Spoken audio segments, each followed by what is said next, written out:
बेटी बड़े घर के हो, अमीर घर की हो, मध्यम घर की हो, माँ का ये धर्म है कि संपूर्ण कार्य बेटी को सिखावे। जानकी जी जब झाड़ू लगा रही थी तो जो धनुष है वो धनुष किसका है, इस पर भी हम थोड़ी सी चर्चा करें, स्पर्श करते हुए चलें।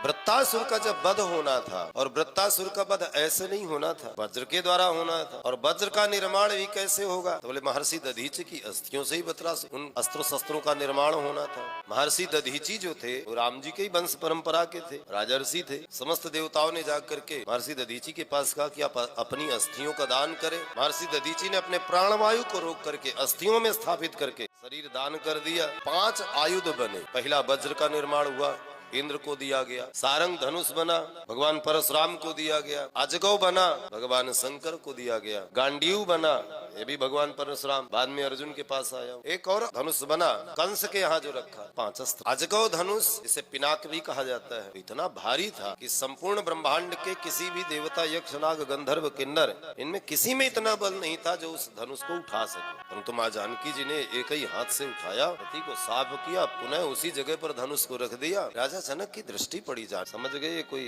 साधारण बालिका नहीं, आदिशक्ति जगदम्बा।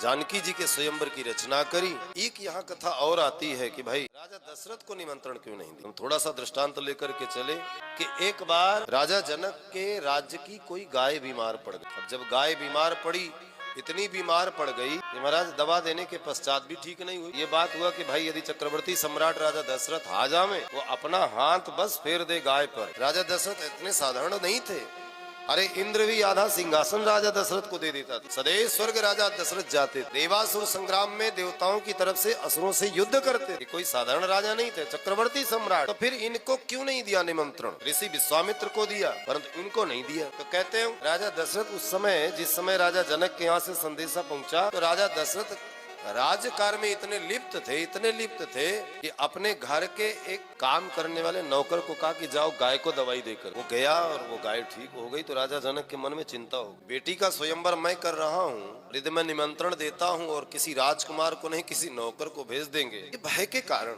उन्होंने राजा दशरथ को निमंत्रण नहीं दिया।